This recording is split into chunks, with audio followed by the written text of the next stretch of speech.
Reka nongere mbaye ikaze nanone mu biganiro bya Menya XYZ, aho tugiye kuganira ku makuru menshi agezweho ya Pi Network. Ni byinshi birimo birubakwa, na makuru meza menshi tugiye kuvuga hano muri iki kiganiro. Icyo tugusaba nuko uza kudutega amatwi kugira ngo umenye buri kimwe cyose kirimo kugenda kijya mbere. Duherukana tuvuga upgrade ya Protocol 23 testnet isa naho yarangiye, ariko ubu ntabwo bikiri muri testnet gusa, kuko uretse testnet 1 testnet 2 bavuga ko testnet 2 igomba kuzana na mainnet, byose bikaraningirwa kuri Protocol ya 23.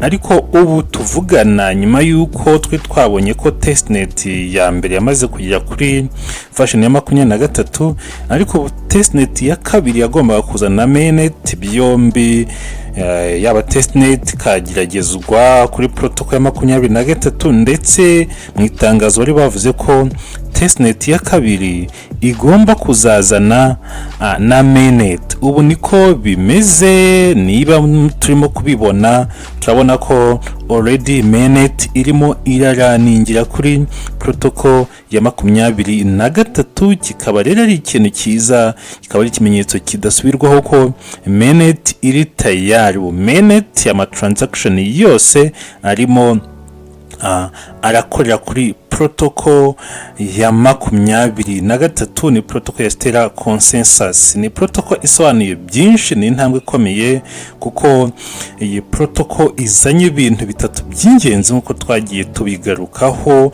Harimo umuvuduko munini mu kohereza no kwakira ama transactions, yaba ari internal cyangwa se external, ndetse na cross border transactions nazo umuvuduko ukaba wihuse. Nanone iyi Protocol twabonye ko yaje kugabanya amafaranga yishyurwa kuri transaction, ku buryo rwose ikiguzi cya transaction kikohereza kizaba ari gito cyane.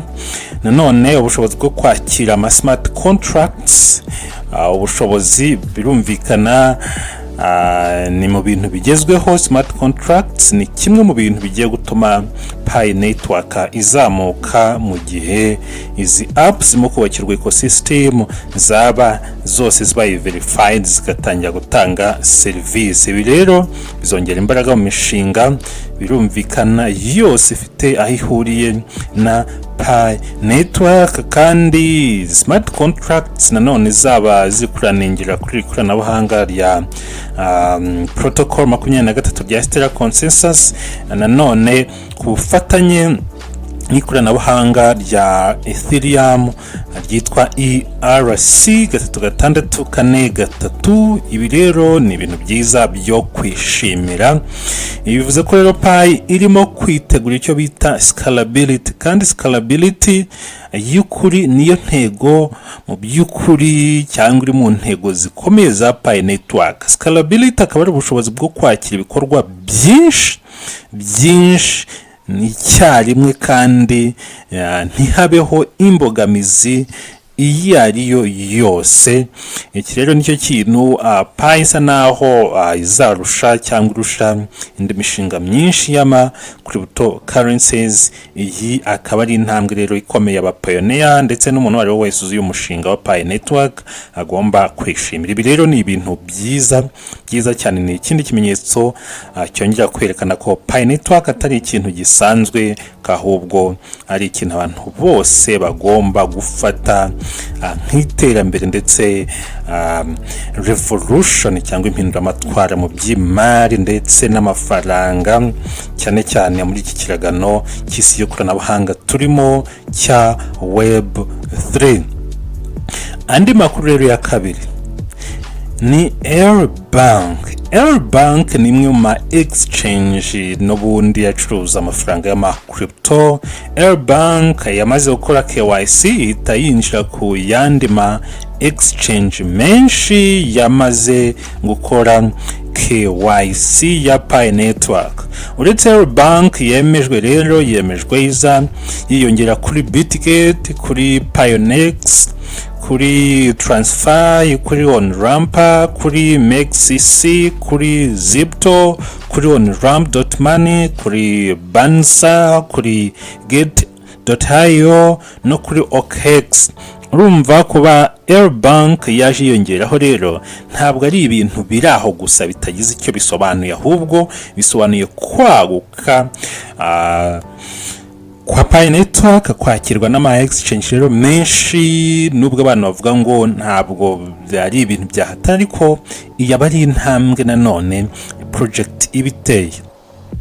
Amakuru rero mashya agaragaza ko Lbank mwe mu mbuga zicuruza crypto ku isi rwose nayo ubwo irimo kwishimira ko yamaze kulistinga Pi nyuma yo kwemezwa na Pi KYB no kuza amabwiriza ya know your business. Ibi rero bigatanga icyizere ko exchange urumva ko zigenda ziyongera, kandi exchange zitandukanye zishobora gukorana birumvikana Pi network, kandi zikagira akamaro benshi mu bantu bashaka kugira ndetse no gutunga Pi no kuba bayitradinga. Nanone community igenda yaguka, itari y'abapayiniya gusa ahubwo n'abandi bakoresha ama exchange hirya no hino bakirenshije, reka tuvuge gutyo, uyu mushinga. Iyi ni intambwe yerekana ko Pi irimo kwitegura isoko ryagutse cyane, abantu bazashobora kwerekanya cyangwa gucuruza Pi mu buryo bworoshye kandi bwizewe. Ibi ni ikintu cyerekana ko Pi KYB iri gukorana n'amabanki n'amasoko y'imari mu buryo bujyanye n'amategeko.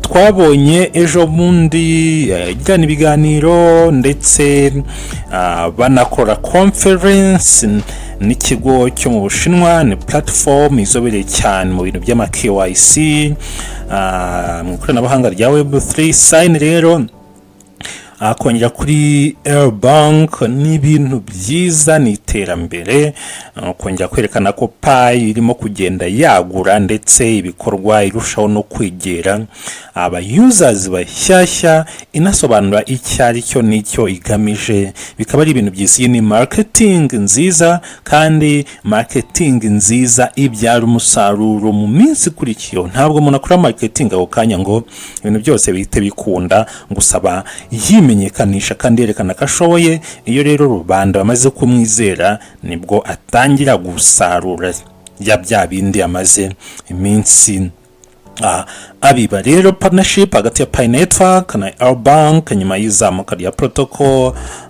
version 23 noneho rikaba ryageze kuri mainnet, ama transaction arimo gukorwa aka kanya. Pi network arimo kuraningira kuri protocol ya 23 mainnet yamaze kwigiraho bidasubirwaho. Kongeraho rero n'ubufatanya gukorwa partnership between Pi network and sign yo muri Korea, bikaba ari ibintu byiza cyane.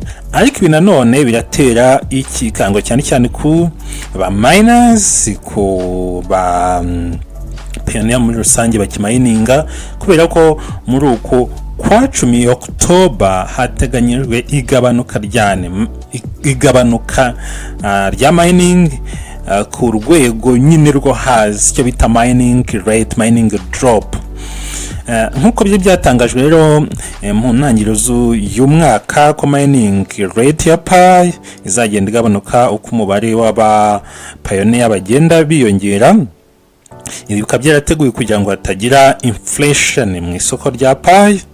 Ubu rero igipimo cyo kubona Pi buri munsi kiri kugenda kijya hasi cyane, kiba gito, bityo amahirwe menshi ahabwa bamaze igihe birumvikana mining ndetse n'abantu babashije gutumira abandi bapayoniya kuri soko yaba, bakaba bafite abarefero benshi. Ni byiza rero, ndetse n'umuntu uri kwinjira muri iki gihe kumayininga Pi tuzi ko bigoye, ushobora kuyimayininga kamayininga imwe mu kwezi, ariko bivuze kutamayininga nyinshi. Ariko nanone bigaterwa n'abantu urimo gutumira cyangwa watumiye abarefero abaribo, kandi ukaba uramaze completinga bimwe byose usaba na lockup n'ubu ngubu tukibona muri screen. Ni byiza, akaba ari n'ibintu byo kugira ngo yenda atajya Pi nyinshi ziba ziri hanze, ahubwo zikaba zifunze, bikaba byafasha mu isoko ndetse no data agaciro ka Pi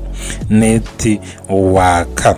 Kubashya rero binshi nkuko nari mbivuze ko Pi zaba zifite agaciro kanini igihe nyine Pi zazamuka gera ku isoko, app agatangira gukora, kuba umuntu azajya mayininga Pi imwe igihe kirekire ntabwo bivuze ko mu by'ukuri nta gaciro bizaba bifite, ahubwo bizaba bivuze ko nyine ya Pi igiye kugira agaciro mu buryo bumwe cyangwa ubundi. Kandi intego ya Pi Network nuko byibuze Pi Network izajya ba pioneer miliyari, aribwo izaharvinga burundu Pi zamayiningwaga zikaba zishize ku isoko. N'urugendo rero mining rero ntiwamenya ngo izarangira ryari, gusa nuko izamara igihe kugeza intego ya Pi Network igezweho.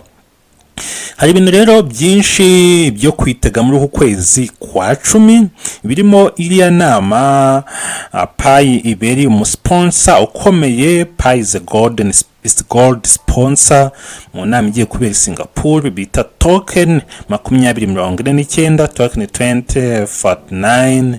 ni inama rero ya crypto birumvikana ndetse na web3. ni imwe mu nama zikomeye cyane. iyi nama igiye kuba ku itariki ya mbere ndetse n'iya kabiri z'ukwezi kwa 10.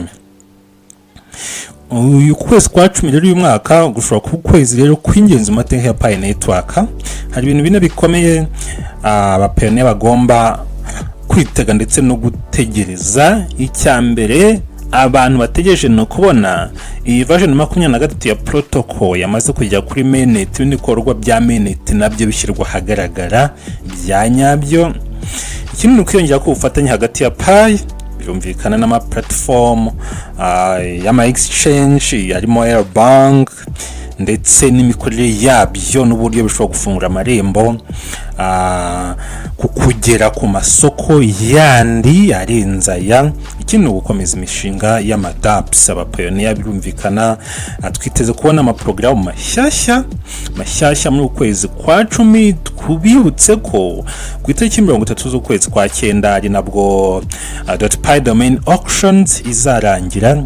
rero abantu bazamamaze gutsinda amadomains barimo n'ama company asanzwe akorera muri web2 nayo tugiye kubona ibiteganyijwe uburyo ko team izabigena, uburyo izemerera ama platforms birumvikana azazamuka nayo ave muri web2 yinje muri web3, kuko nabyo azaba araningira kuri koranabuhanga rya Stellar Pi riho protocol ya 23. ni ibintu byo kwitegana byinshi cyane, gusa n'amakuru meza ashimishije. birumvikana hazabaho na transition gutuma aba bantu bazamaze gutsinda .pi domains cyane abari muri web2 bazabaha igihe birumvikana cyo guhita bimukira kuri web3 kugira ngo batangire kwakira ubwishyu butandukanye bw'abakiriya babo muri Pi Network. iki rero utility izaba irimo irakora, bizaba ari ibintu byiza cyane. magambo make rero ni byinshi birimo birakorwa, kandi ku kwezi tugiye kuzajyamo kwa 10 kuzaba ukwezi kw'intangiriro, ukwezi kw'ingenzi cyane mu muryango wa Pi Network. kuva ku mishinga y'ikoranabuhanga birumvikana ni kwibakirwa muri Pi ecosystem mu ikoranabuhanga rya Protocol version 23. imishinga ikaraningiraho ukwiyongera kw'ama companies azaba arimo arakora ama KYB ndetse n'ifaranga rya Pi zaba ritangiye noneho gukoreshwa mu buryo bwa nyarwo bwo. ibyo byose ibi byose nibyo nka community ya Pi Network twiteze ko tuzatangira kubona uko bizaba bimeze cyane muri uku kwezi kwa 10, kubera ko niho ubona ko ibintu byinshi bisa naho bisetinze. ariko nanone byose amakuru yose dukeneye tukazajya tuyahabwa na core team, kuko core team ni rwego ruduha amakuru rukanatumenyesha aho umushinga wa Pi Network ugeze.